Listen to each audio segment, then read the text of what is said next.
Korea, Halakoh Remaja Masjid. Assalamualaikum warahmatullahi wabarakatuh. Selamat pagi, selamat siang, selamat malam untuk semua balat masjid yang ada dimanapun berada.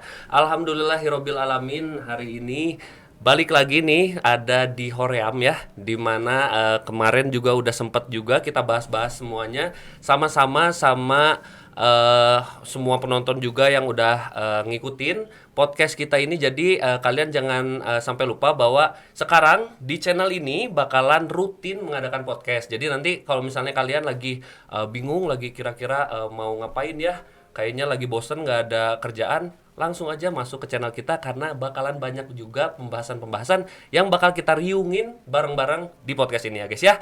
Nah, perkenalin juga mungkin kan kemarin bukan sama Ana gitu ya. Nah, sekarang ini perkenalin namanya Rainer Eka Direja. Di sini insya Allah bakalan memandu podcast ini beberapa waktu ke depan untuk membahas bahasan-bahasan yang nantinya akan kita bahas bersama narasumber yang masih pertanyaan ya. Tapi mungkin nggak akan asing lagi, apalagi untuk teman-teman sobat masjid yang sering juga ikutan kajian-kajian online maupun offline di Al Mukhlisin ya. Nah, nanti setelah udah dijelasin juga bahwa podcast ini bakalan rutin juga ya guys ya. Kok guys sih, sorry guys, sobat masjid maksudnya.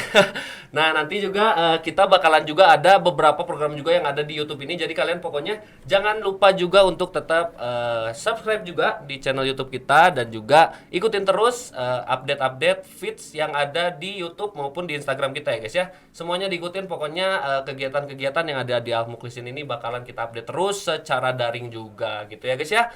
Nah, udah gitu langsung aja nih karena minggu lalu atau beberapa waktu yang lalu juga kita sempat juga membahas di podcast kita sebelumnya juga tentang apa sih yang namanya itu dakwah dan apa sih namanya fase-fase penuntut ilmu ya guys ya, dimana seorang penuntut ilmu itu juga pasti akan mengalami beberapa fase yang juga ini harus kita bahas secara lebih dalam. Karena apa? Karena kita semua pasti mau menuntut ilmu, dan untuk menghadapi fase tersebut juga kita butuh yang namanya guide atau yang namanya panduan-panduan agar kita tidak atau agar kita bisa terhindar dari hambatan-hambatan untuk mendapat keberkahan ilmu itu sendiri. Nah, untuk membahas itu atau untuk ngariungkeun eta, tah kita sekarang sudah bersama dengan narasumber yang tidak asing lagi ya, apalagi yang tadi saya udah sebutin juga kalau udah sering ikutan kajian offline maupun online di Al Mukhlisin ini. Coba nanti ya udah melihat narasumbernya disebut di komen di bawah juga boleh, apa materi yang pernah kalian dapatin dari kajiannya Ustadz Agung. Langsung aja kita sambut, ini ada Bapak Ustadz Agung. Wih Bapak, alhamdulillah. Assalamualaikum. Waalaikumsalam warahmatullahi wabarakatuh. Pak Ustadz gimana kabarnya? Alhamdulillah baik ya. Alhamdulillah khair. Gimana dengan antum? Alhamdulillah, walaupun ya masih efek-efek cuaca gini ya guys ya, tapi sobat masjid juga semuanya pokoknya walaupun ada kendala-kendala yang namanya kesehatan atau apa juga tetap harus dijaga, tapi harus tetap semangat ya Pak Ustadz ya. Iya, harus ya. Karena cuaca itu bukan sebagai kendala. Betul. Itu adalah sebuah kode dari Allah, tapi bagaimana kita Kodo. mengambil hikmah dari hal tersebut.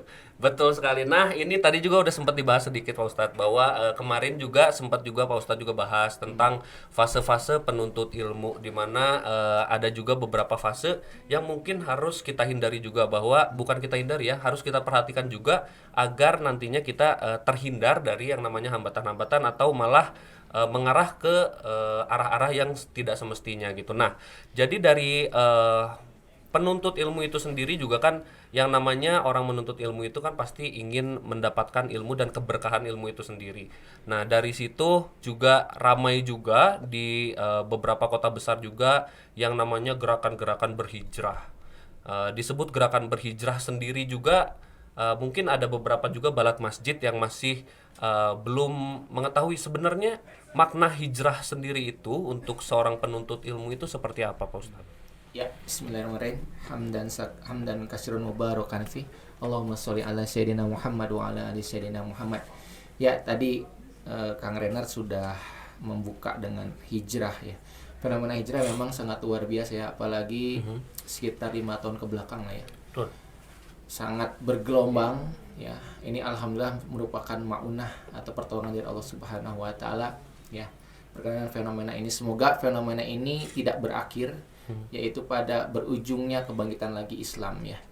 Nah, jadi kalau hijrah, dikatakan hijrah itu kata para ulama itu secara bahasa itu punya makna tersendiri.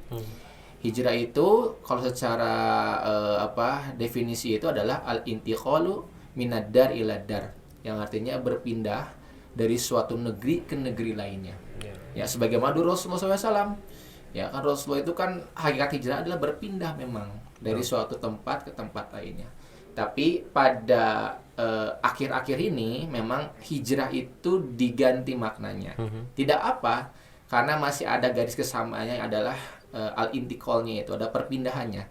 Cuman kalau waktu dulu perpindahannya adalah dari negeri ke negeri satu ke negeri lainnya, kalau sekarang itu adalah al-intiqalu minal hal ila hal, yaitu adalah berpindahnya dari suatu keadaan menuju keadaan yang lainnya. Jadi berpindah apa? Dari keadaan yang buruk jadi keadaan yang lebih baik, yaitu semakin mendekatkan diri kepada Allah Subhanahu wa taala. Mungkin itu ya.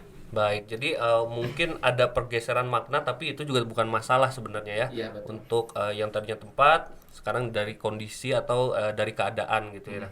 Nah, mengomentari juga tentang hijrah ini kan ada juga bahasa-bahasa hijrah kekinian gitu Pak Ustadz. Jadi di mana pemuda-pemuda dan pemudi-pemudi juga, remaja-remaja yang merasa sedang mendalami atau belajar tentang keislaman dan menyebutkan dirinya sedang berhijrah gitu. Nah, ini juga ada beberapa fenomena-fenomena, beberapa masyarakat juga mengatakan bahwa ada pandangan-pandangan juga di mana orang yang berhijrah itu terkadang menjauhkan diri dari pergaulannya, ada juga yang menyebutkan keeksklusifan berhijrah. Jadi di mana orang yang berhijrah itu merasa dirinya sudah yang paling benar, merasa dirinya yang paling mengerti segalanya dan yang lainnya itu salah gitu. Nah, itu untuk menanggapi situasi-situasi dan kondisi yang seperti itu sebenarnya seharusnya seperti apa, Pak Ustaz?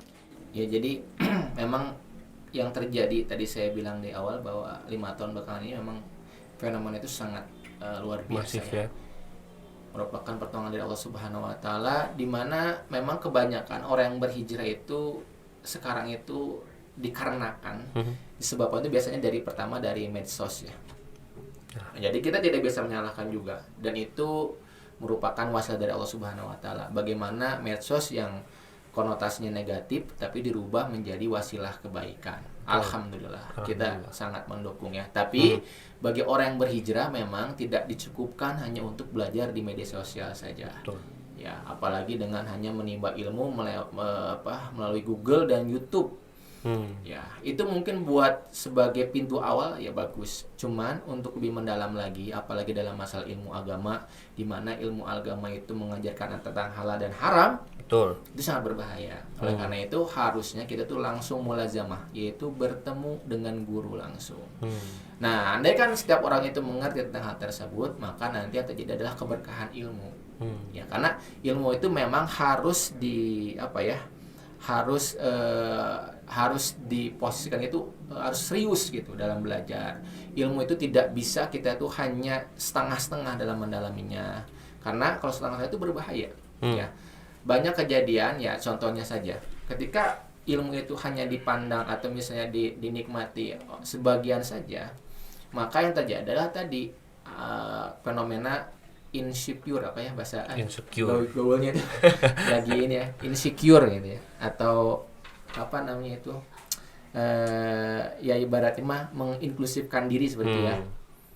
Nah, ini terjadi karena apa? Mungkin ada fase yang dia itu terlewati ketika dia menuntut ilmu ataupun ketika dia fase hijrah. Nah, oleh karena itu para ulama menggambarkan bagaimana sih caranya kita untuk memperdalam ilmu agama. Itu ada tata caranya. Ya, disebut dengan manhaj thalabul ilmi. Jadi ketika ketika sekarang sedang booming ya dengan perkataan ayo kita kembali kepada Quran dan Sunnah. Itu sangat bagus ajakannya, tapi sangat disayangkan apabila tidak dipahami secara benar. Karena bagi seorang awam itu tidak mungkin bisa kembali kepada Quran dan Sunnah. Betul. Kenapa? Karena seorang awam itu tidak mengerti perangkatnya untuk kembali kepada Quran dan Sunnah. Al-Quran itu punya ilmu pendukung, misalnya harus ngerti bahasa Arab, betul nggak? Harus ngerti tentang ilmu asbabul wurud, harus ngerti tentang ulumul Qur'annya dan sebagainya. Jadi ada perangkat banyak ya komponen untuk bisa orang itu bisa mengerti tentang apa yang dibahas di Al-Qur'an. Nah, berarti harus ada yang disebut dengan manhaj atau metode menuntut ilmu. Bukan hanya kita ngomong kembali kepada Quran dan Sunnah sesuai dengan pemahaman para sahabat, tapi kita juga harus rubah cara kita belajar, harus mengikuti para salafus soleh. Itu bukan hanya kita mengikuti pendapatnya saja, tapi bagaimana juga kita cara belajarnya gitu. Baik, nah ini juga tadi disebutkan juga oleh Pak Ustadz nih bahwa untuk mendapatkan keberkahan ilmu dan untuk menuntut ilmu itu ada cara dan juga ada step-stepnya berarti ya Pak Ustadz ya.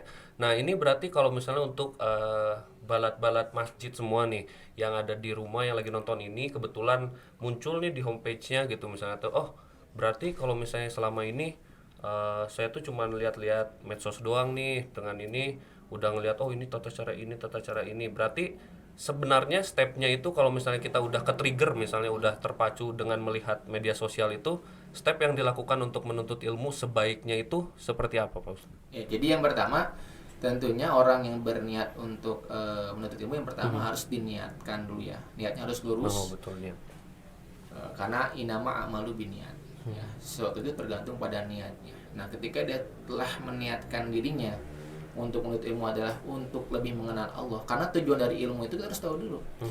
Tujuan kita menuntut ilmu adalah sesungguhnya untuk ma'rifatullah, untuk lebih mengenal pada Allah. Jadi jangan sampai ketika kita menuntut ilmu justru semakin menjauhkan kita dari Allah dan juga menjauhkan kita dari manusia yang lainnya. Karena nanti puncak daripada ilmu itu adalah diamalkan dan juga didakwahkan. Nah, berarti yang pertama harus kita lakukan, yang saya katakan yang pertama adalah kita harus mulai jamah. Mulai jamah itu apa artinya?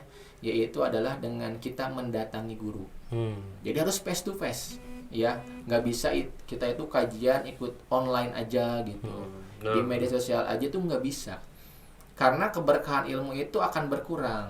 Ya, ketika kita datang langsung pada guru, justru kita mendengarkan langsung dari guru, kemudian kita bisa langsung bertanya dan berinteraksi pada guru, itulah yang diajarkan oleh para ulama salafus soleh dulu.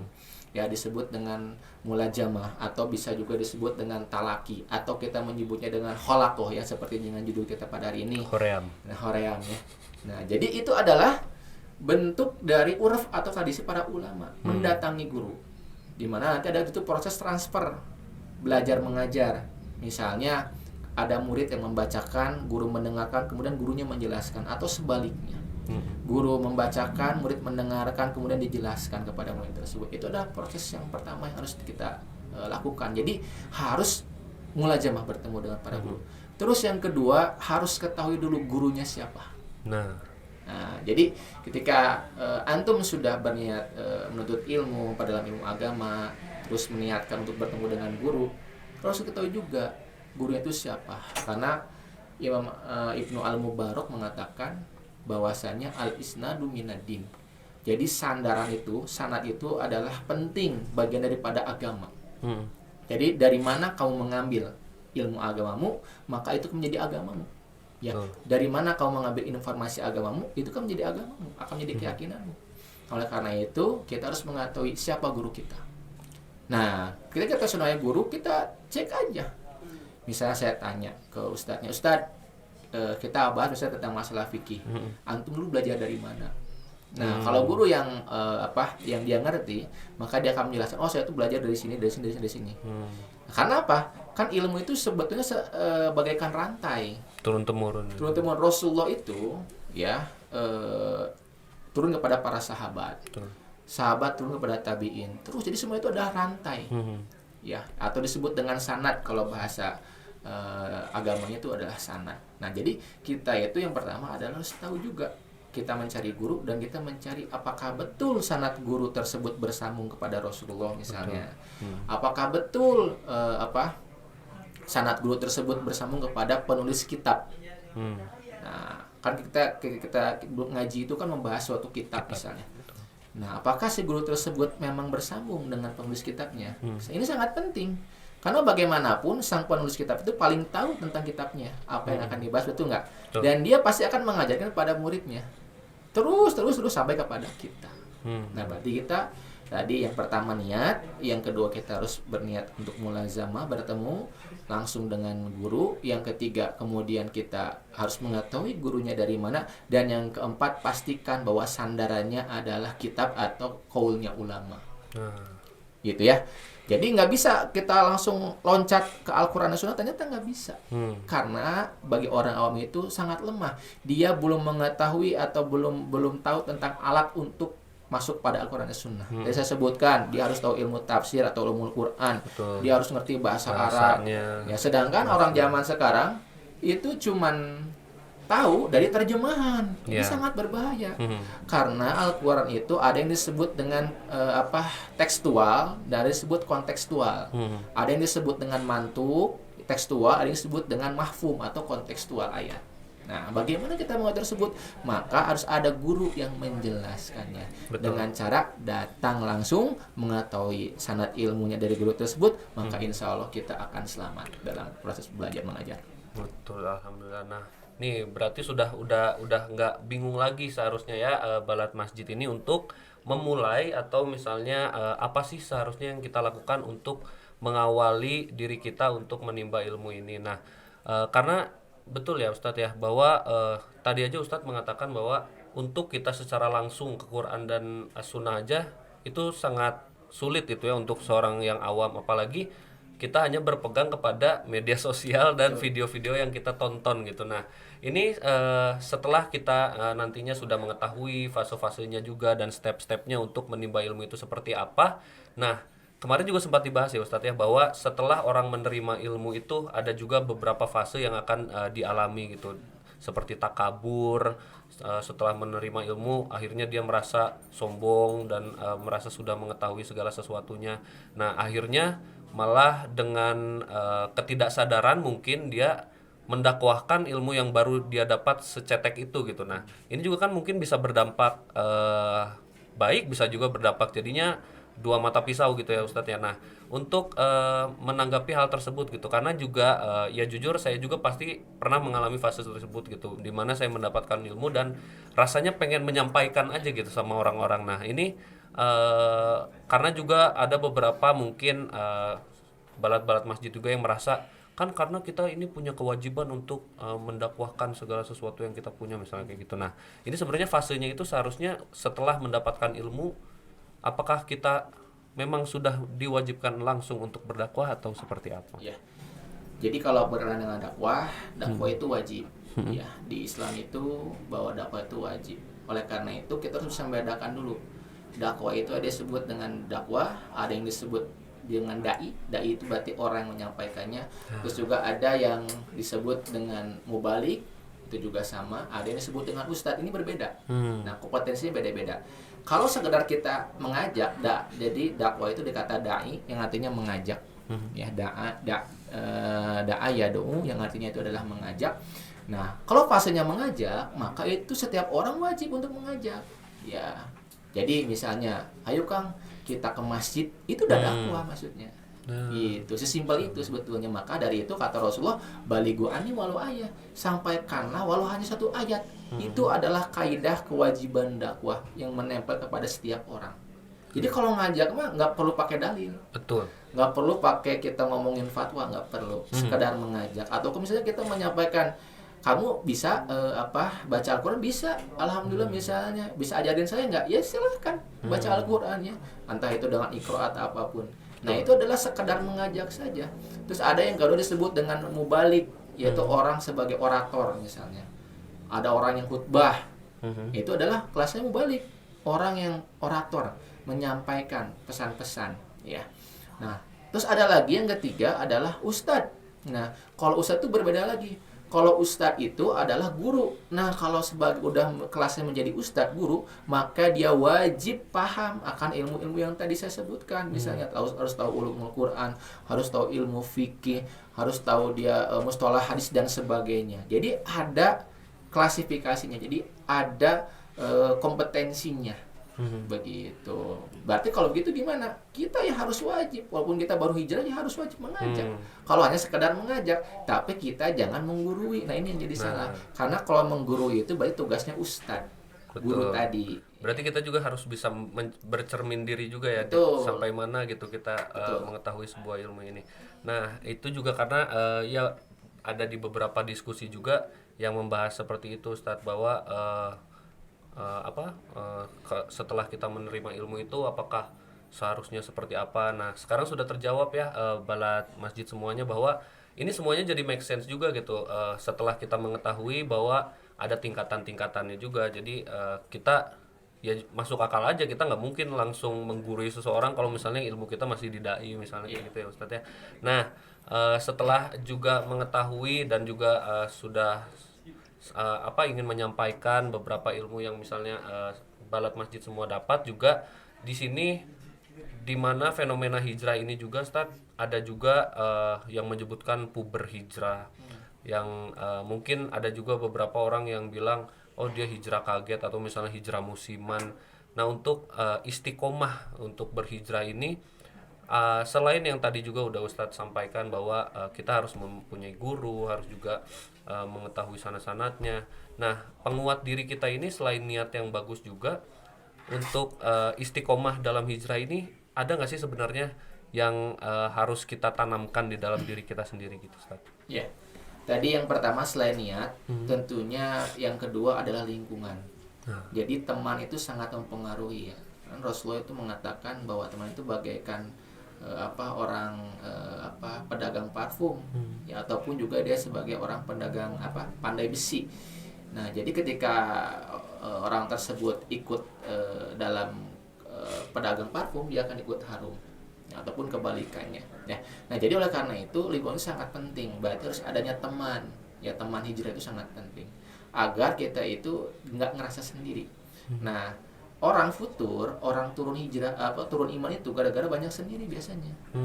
Ya, coba sekarang kalau kita lagi ngumpul gini, mungkin kita kelihatannya kayak orang-orang soleh nih. Yeah. Wah, kita nggak kelihatan tuh ya aib kita. Coba kalau lagi sendirian, kita buka HP, scroll, kita lihat apa yang mungkin kebalikan dari apa yang kita omongkan di depan orang gitu.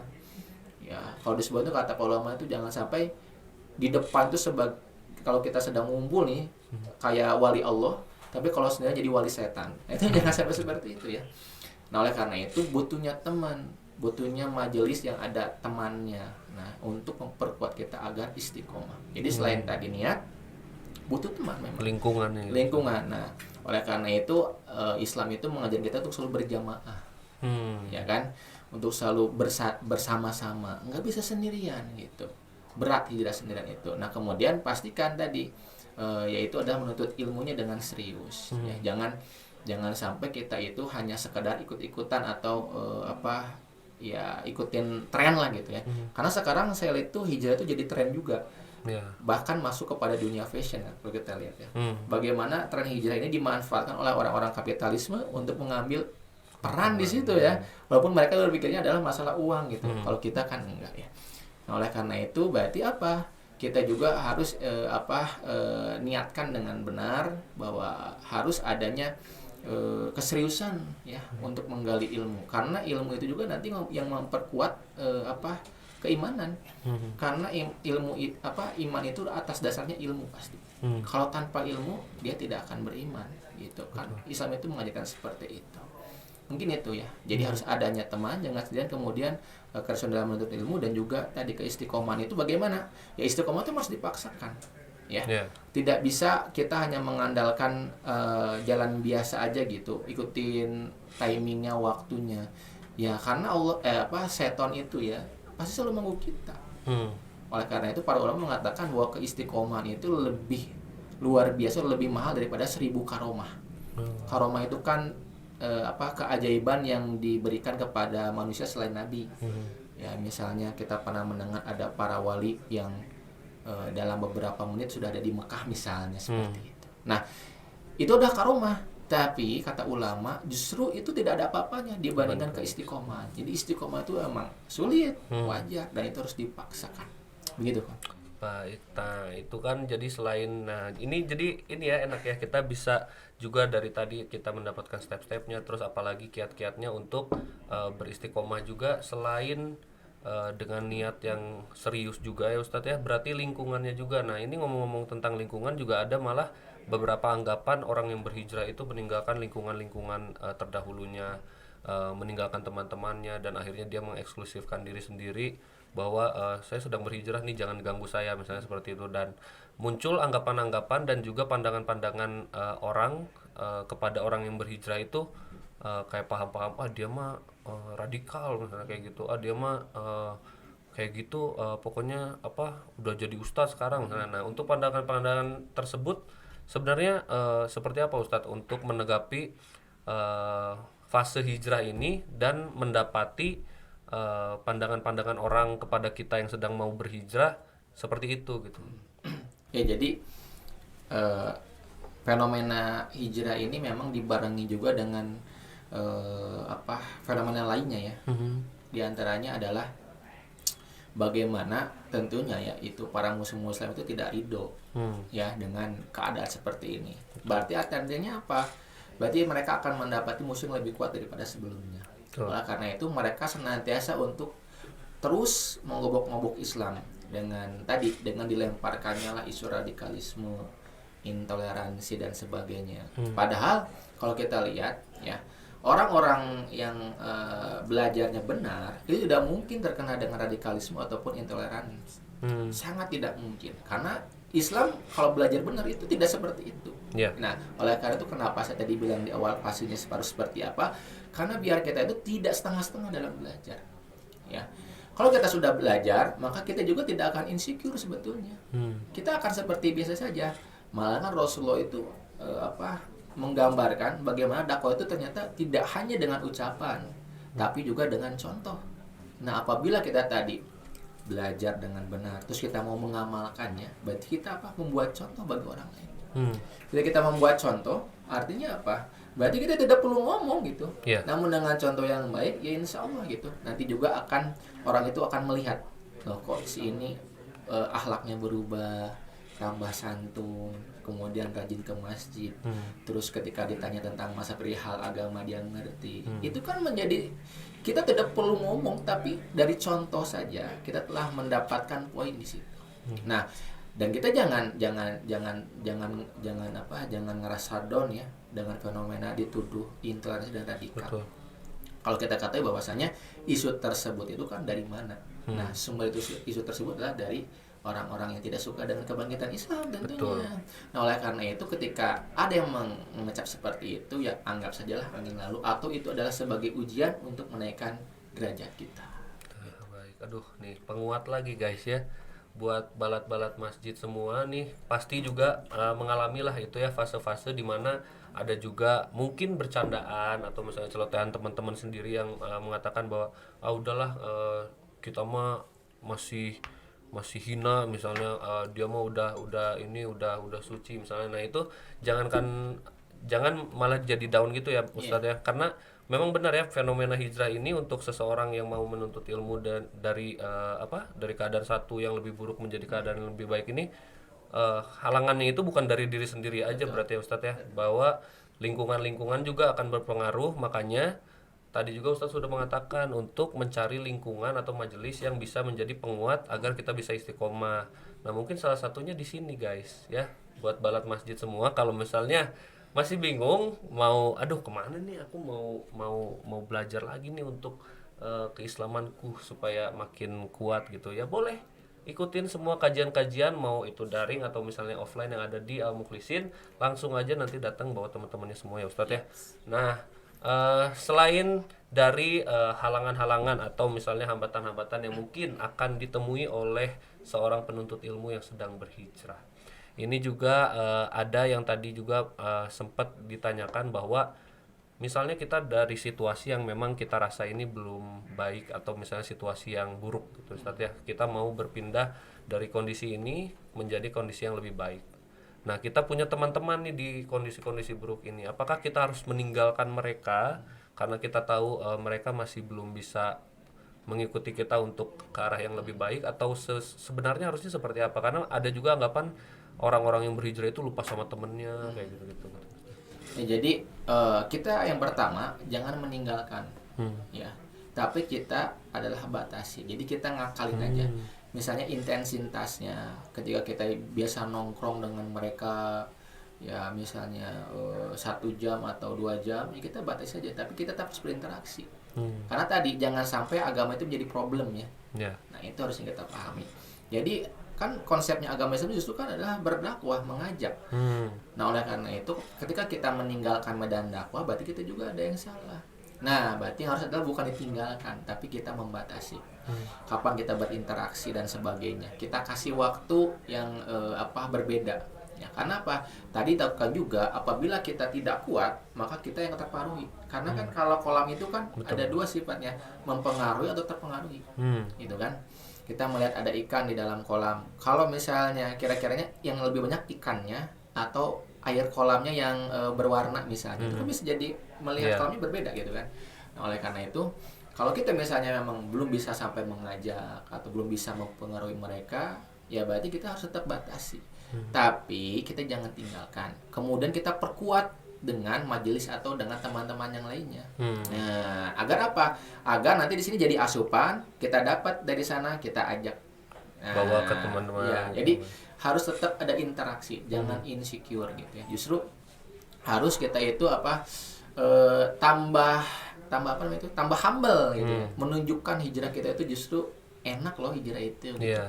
Pikiran jadi tenang, terus galau jadi hilang ya. Kayak lagu ya. Terus ya ada rasa bahagia gitu kan. Ya karena kan kita nggak tahu gitu, apakah mereka yang punya uang itu bahagia, belum tentu juga. Betul. Apakah mereka yang berupaya itu bahagia, belum tentu juga. Nah oleh karena itu ketika kita mencerminkan seperti itu, ya insya Allah orang itu kan melihat kok dia mukanya tambah bahagia ya. Betul. Bukan tambah muram. Nah itu karena ada emang beberapa orang itu ketika hijrah itu tambah burung gitu, tambah galak kelihatannya itu. Nah ini berarti ada fase hijrah yang tadi terlewati atau yang salah gitu. Nah berarti juga memang menuntut ilmu itu ya, apalagi ya memang menuntut ilmu itu bukan sesuatu hal yang sepele gitu Ustaz ya. Jadi memang harus kita ikuti step-stepnya dan juga fase-fasenya itu harus kita perhatikan supaya, karena gini ya balat-balat masjid semua, kita ini semua itu pasti akan menjadi representatif dari Islam untuk orang di luar Islam ya Ustaz ya.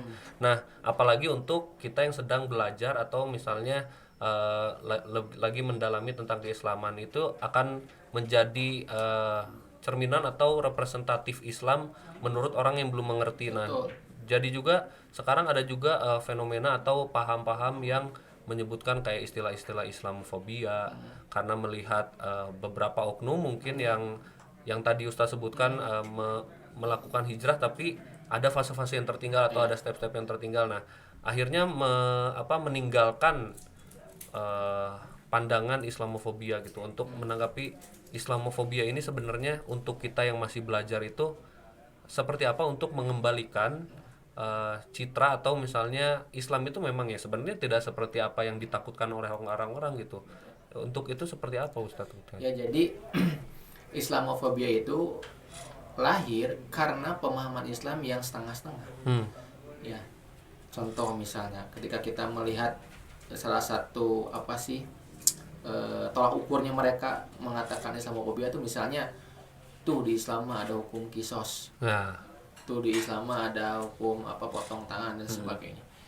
Itu mereka tuh lihat apa? Karena hukuman-hukuman tersebut seperti ini ya, seperti melanggar HAM gitu, hak asasi manusia dan sebagainya gitu. Nah, oleh karena itu berarti ada pemahaman yang setengah-setengah di situ. Nah, oleh karena itu Islam itu memang harus didakwahkan itu seluruhnya. Bukan hanya sekedar setengah-setengah atau prasmanana saja. Kita bisa mendakwahkannya misalnya tentang masalah tadi kisosnya, hududnya, mungkin orang dia mengerikan. Dipotong tangannya dan sebagainya. Ya.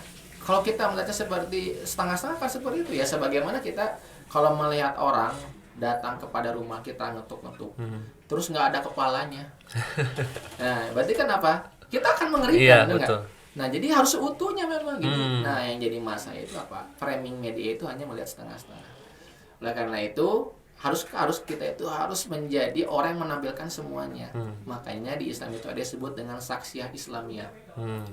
Itu adalah kepribadian Islam. Di mana akliyahnya,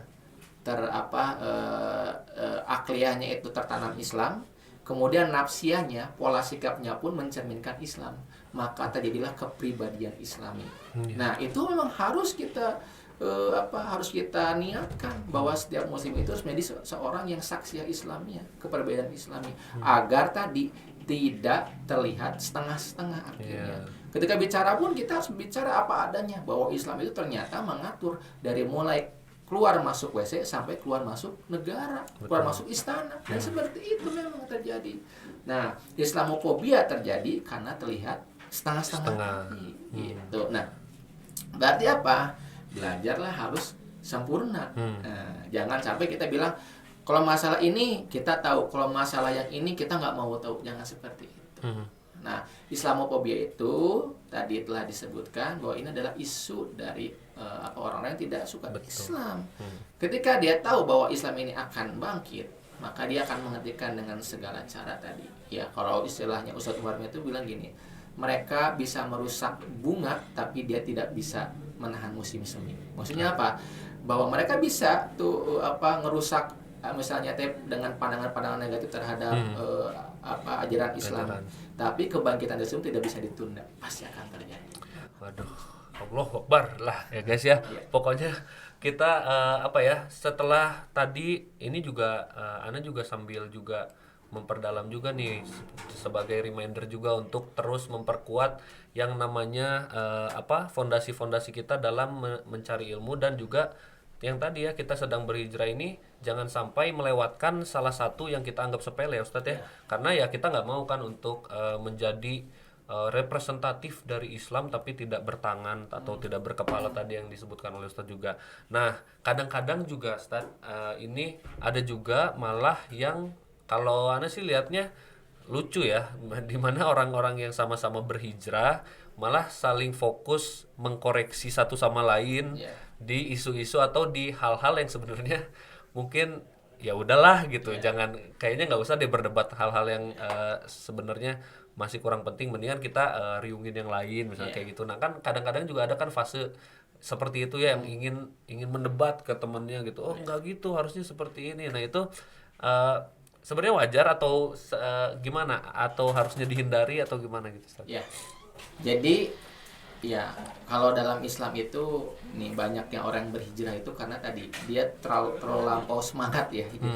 Kita akan bahas jadi ini. Pertama, di Islam itu ada yang disebut dengan usul, ada yang disebut dengan furu. Usul itu apa? Tentang masalah akidah. Pembahasan tentang masalah akidah itu sebetulnya sudah beres. Begitu juga dengan masalah furu, masalah cabang, yaitu tentang masalah fikih misalnya.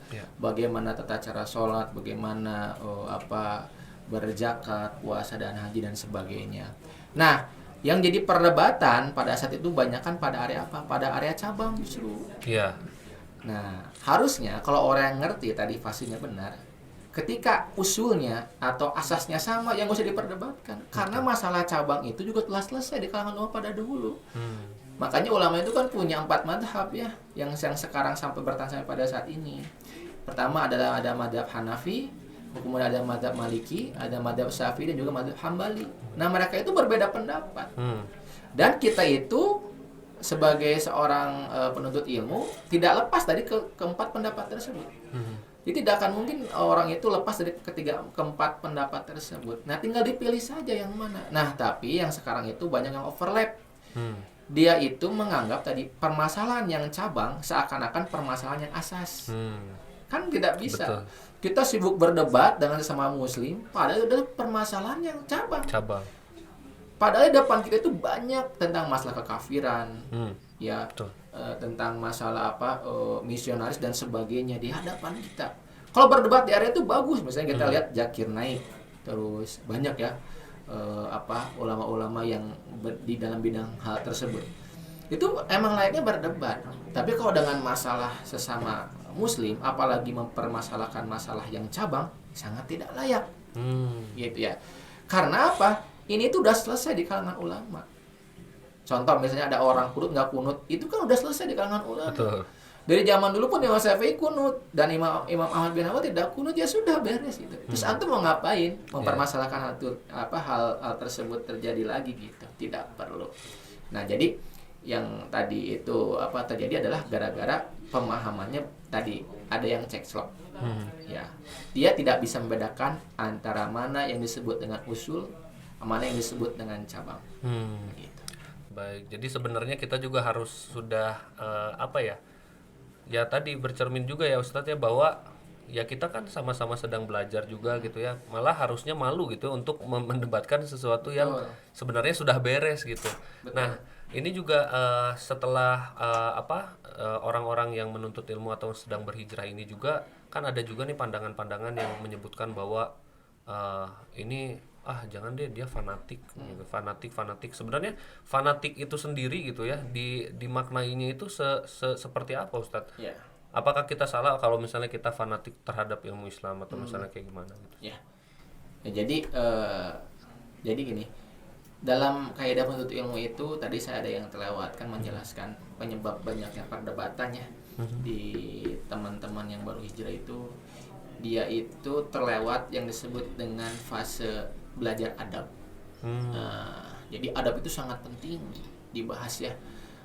Ulama itu ngomongin bahwa al-adab qoblal ilmu, beradab dulu sebelum berilmu. Karena apa? Ilmu itu tadi dia itu memang punya kayak apa ya?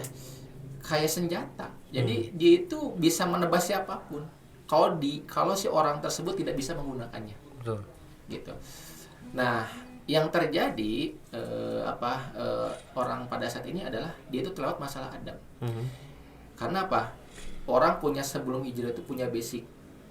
Dia dulunya mungkin orang yang suka gelut, ibarat namanya, suka ngajak ribut sama orang lain. Nah, ketika dia hijrah, dia tahu yang benar, sifatnya itu belum dihilangkan. Karena tidak ada pemolasan dalam masalah adab. Akhirnya apa? Terbawa tuh pasti sebelum hijrah, tapi dengan gaya yang islami sekarang. Gitu. Dulu ngedebatin hal yang remeh-temeh, sekarang ngedebatin hal yang islami misalnya. Iya, betul. Itu karena apa? Tadi adab tidak belajar. Makanya Imam Syafi'i mengatakan bahwasanya dia itu belajar adab sampai hampir 20 tahun. Dan kebutuhan ilmu terhadap adab itu lebih besar daripada sebaliknya. Jadi ilmu itu lebih butuh adab dulu. Sangat luar biasa. Nah, jadi tadi menyambung ke pertanyaan yang selanjutnya yang berkenaan dengan apa? Fanatisme. Apakah seorang yang berujar terus fanatisme? Nah, dalam Islam itu yang nggak boleh tuh asobiyah. Ya, sama lah kalau bahasa Indonesianya fanatisme. Fanatisme itu seperti apa?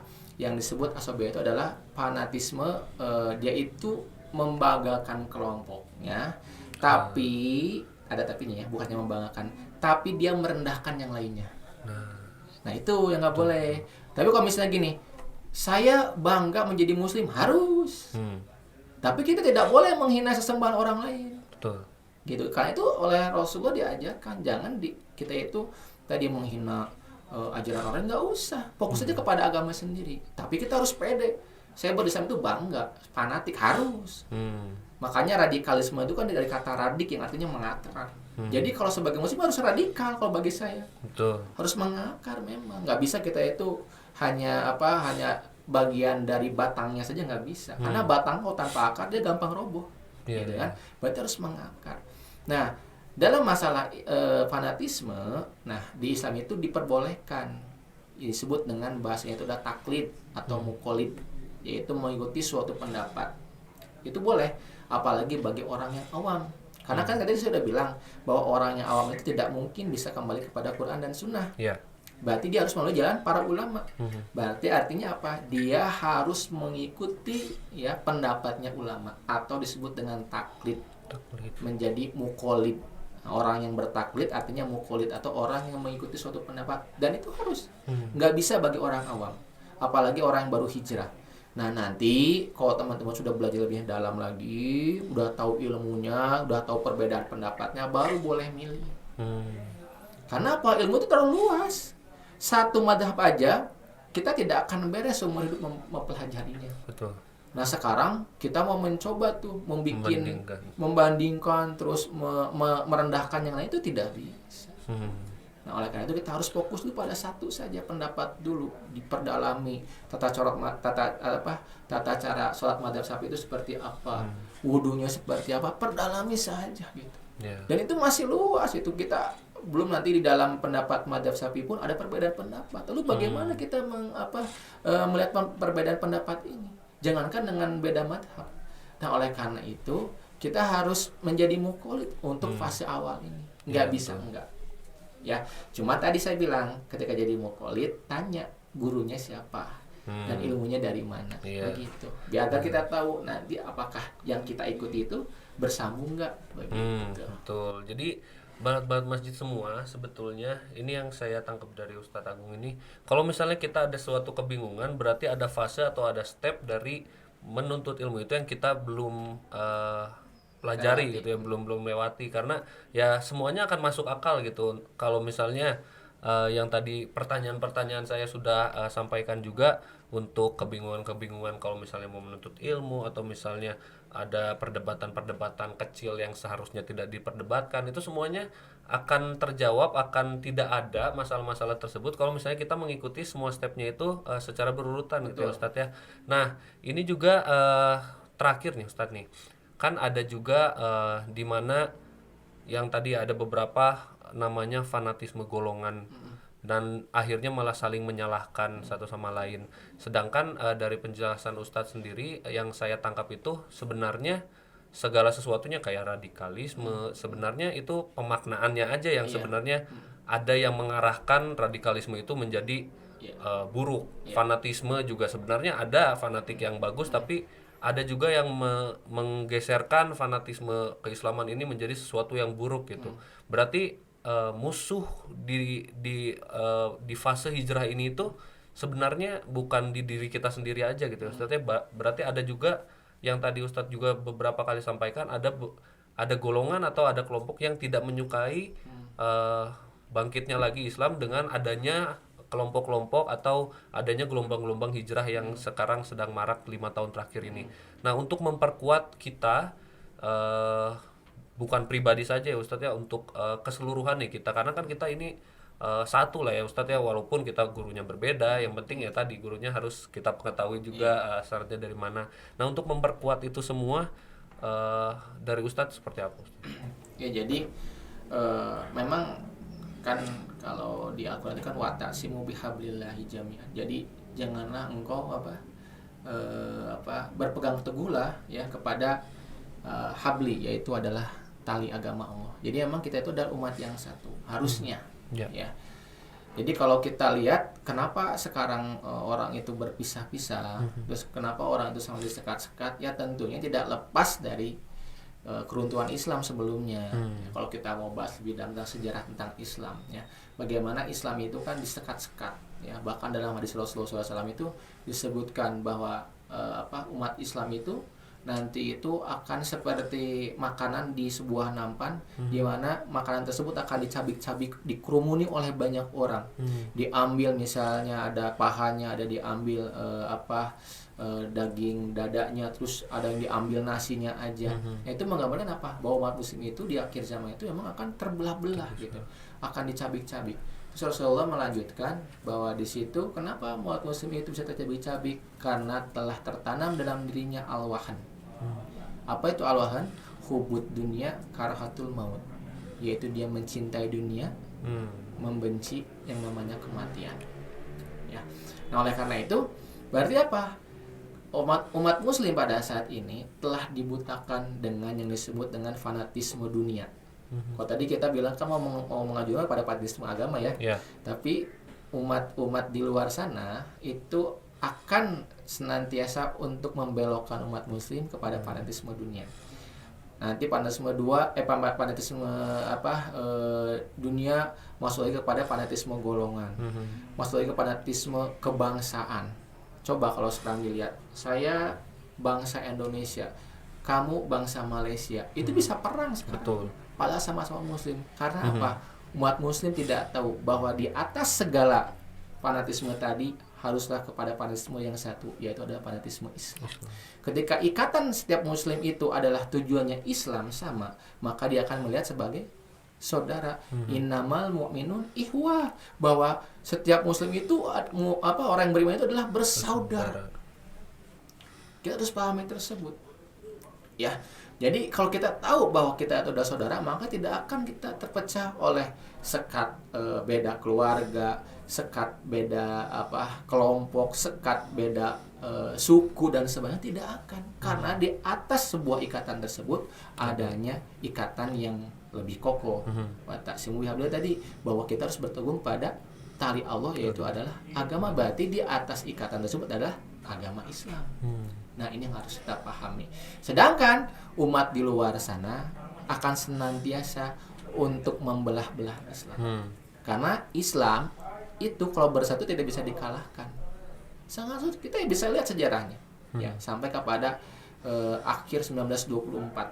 Masa itu Islam itu bersatu, menguasai 2/3 dunia. Bayangkan. 2/3 dunia. Ya. Kalau sekarang negara terbesar siapa? Amerika mungkin ya, secara geografisnya, atau Rusia, atau Cina, ya. Kita melihat mereka aja zaman sekarang sudah luar biasa ya. Apalagi dulu Islam menguasai 2/3 dunia dan menjadi mercusuar dunia. Ya, dulu itu ada Universitas Cordova menjadi rujukan bagaimana orang-orang asing itu belajar kepada kita, bukan kita belajar ke mereka. Ya kan? Bahkan di sebuah artikel itu dan ini sejarah, foto-foto sejarah bagaimana pada saat itu ada raja Swedia ya berjalan bersama istrinya dikawal oleh pasukannya, istrinya itu pakai cadar. Luar biasa, orang Nasrani pakai cadar. Berarti apa? Pada saat itu ya fashionnya Muslim itu menjadi tren. Ya tadi bahwa peradaban Islam itu menjadi mercusuar dunia. Oleh karena itu yang kita harus ingatkan adalah satu, di balik kita persaudaraan kita adalah adanya atas dasar keimanan. Innamal mu'minun ikhwah. Bahwa sesungguhnya setiap mukmin itu adalah ikhwah, bersaudara. Nggak ada batasnya, tidak ada sekat bangsa, negara dan sebagainya. Ini yang harus kita pahami. Nah, kan terjawab lagi kan ya Balat Masjid ya, bahwa ya itu berarti pegang teguhnya jangan malah ke hal-hal yang di bawah-bawahnya Ustaz ya, tapi tetap kokohkan dulu yang intinya gitu, bahwa kita ini berpegang pada tali Islam. Nah, ini dari tadi nih ya ngomongin sejarah, apalagi kalau misalnya sama Pak Ustadz Agung ini, makanya kalau misalnya nanti juga ya masih ada yang tertarik semua tentang sejarah-sejarah juga, nanti bakal ada juga insya Allah kajian-kajiannya juga, atau mungkin konten-konten di YouTube kita juga bakalan kita bahas. Pasti nanti akan dibahas secara terperinci juga, karena kalau misalnya kita bahas di sini nggak akan cukup ya Pak Ustadz ya. Pokoknya kalian tungguin aja, dan jangan lupa juga nanti di komen juga di bawah kalau misalnya kalian ingin ada pembahasan lain yang sesungguhnya pengen kalian ketahuin atau masih kalian belum temukan jawabannya. Selain kalian bisa juga nanti langsung datang ke sini, juga boleh langsung komen aja di bawah gitu ya guys. Nah, sekarang terakhir nih dari Pak Ustadz untuk closing statement tentang fenomena hijrah ini sendiri, dan juga mungkin bisa jadi penguat juga untuk balat-balat masjid yang sedang menonton gitu Pak Ustadz. Iya, jadi tadi hijrah itu ada sesuatu yang kita harus syukuri ya. Fenomena ini harus kita syukuri ya, karena tidak kita temukan 10 tahun terakhir, tidak ditemukan. Ya. Zaman dulu kita tidak pernah menemukan orang yang berbicara tentang masalah kerudung, ya kan? Sampai pada saatnya fenomena orang itu berhijab semua. Alhamdulillah, ini merupakan sebuah kenikmatan dari Allah Subhanahu wa taala. Ya, jadi fenomena hijrah ini yang pertama harus kita lakukan adalah kita harus mensyukuri nikmat ini. Ya. Nah, kemudian yang kedua, fenomena hijrah ini harus kita barengi, bukan hanya sekedar hijrah. Tapi kita harus barengi dengan bagaimana sih untuk kita mengistiqomahkan hijrah ini. Ya, berarti harus kita tahu the next step-nya apa setelah hijrah. Nah, oleh karena itu tadi saya katakan bahwasanya keimanan itu akan timbul, akan semakin kuat ketika itu menuntut ilmu. Karena intinya kita menuntut ilmu adalah kita itu sedang membuka tabir. Buat tabir apa? Yang tidak tahu menjadi tahu. Dan inti dari ilmu itu pemiliknya adalah Allah Subhanahu wa taala. Jadi semakin orang berilmu itu pasti akan semakin cinta sama Rabb-nya. Bukan kebalikannya. Betul. Oleh karena itu dalam ayat Al-Quran disebutkan bahwasanya orang yang disebut ulama itu adalah orang yang paling takut sama Allah Subhanahu wa taala. Jadi kalau ada orang yang terlihat pintar dalam masalah agama tapi dia tidak terlihat takut pada Allah, sungguh bukan ulama. Jadi intinya ulama, orang yang berilmu itu adalah dia akan semakin takut kepada Allah Subhanahu wa taala. Jadi yang harus kita pikirkan adalah the next step hijrahnya apa. Itu yang kita pikirkan. Jangan hanya mencukupkan diri di rumah. Gak bisa. Ilmu itu harus didatangi, bukan mendatangi.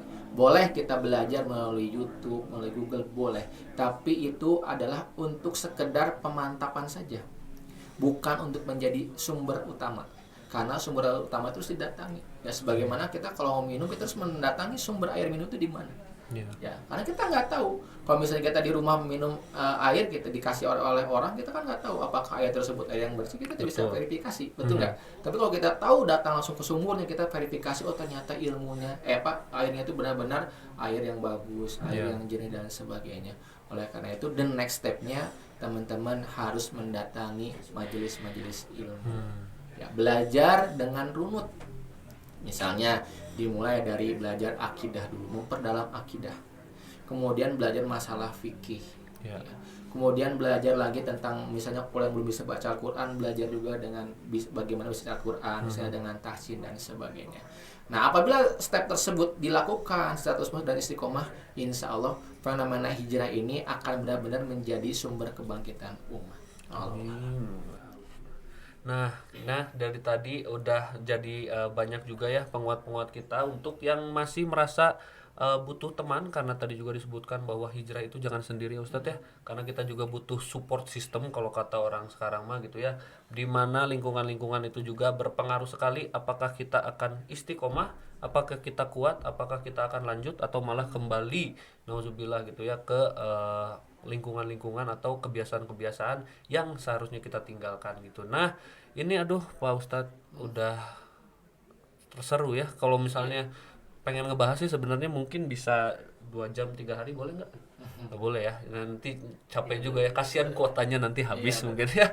Nah, itu pokoknya pembahasan ini jangan sampai kalian merasa cukup sampai di sini buat balat-balat masjid semuanya. Pokoknya ayo bergerak langsung aja. Jangan membingungkan lagi untuk hijrah ini harus seperti apa, langsung aja pakai sepatu, naik motor langsung datang ke masjid gitu ya Pak Ustadz ya.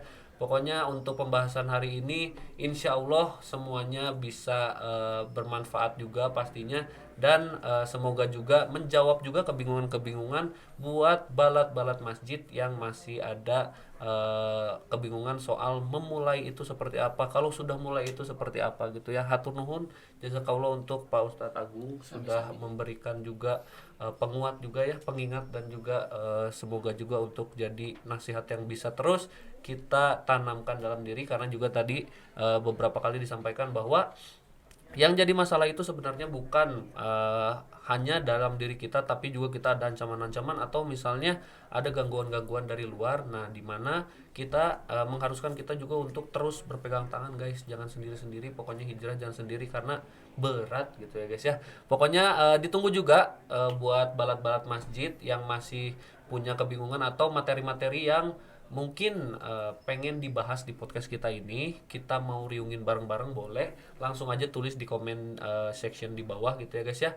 Pokoknya jangan lupa tonton juga konten-konten kita yang lain. Selain podcast ini juga kita ada beberapa konten yang lain yang insya Allah juga bakalan ngegarap lebih banyak konten lagi. Dan jangan lupa juga di subscribe ya, biar kayak YouTubers gitu ya guys ya. Di subscribe dan di like, di komen ya boleh lah itu mah. Pokoknya mohon maaf kalau misalnya saya masih ada salah, karena kan ini kan masih beberapa episode pertama ya guys ya, jadi masih penyesuaian lah ya guys ya, biar kayak itu om-om yang botak yang di sebelah gitu kan, siapa tahu nanti kita bisa kolaborasi gitu ya sama Om Ded. Kalau nonton nggak akan nonton juga kayaknya, tapi nggak ada yang nggak mungkin guys ya, insya Allah siapa tahu muncul di homepage-nya Om Deddy gitu ya. Om Deddy halo. Pokoknya makasih semuanya yang udah nonton. Jangan lupa juga terus tontonin konten-konten yang ada di YouTube Al Mukhlisin ini, Al Mukhlisin ID. Jangan lupa juga untuk follow juga di Instagram kita ya guys ya. Instagramnya Al Mukhlisin apa? Al Mukhlisin ID juga ya guys ya. Pokoknya sama. Kalau gitu pamit dulu karena sekarang juga kebetulan syutingnya malam guys ya.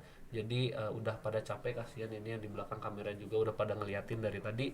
Wabillahi taufiq wal hidayah. Wassalamualaikum warahmatullahi wabarakatuh. Waalaikumsalam warahmatullahi wabarakatuh. Jangan lupa Korea.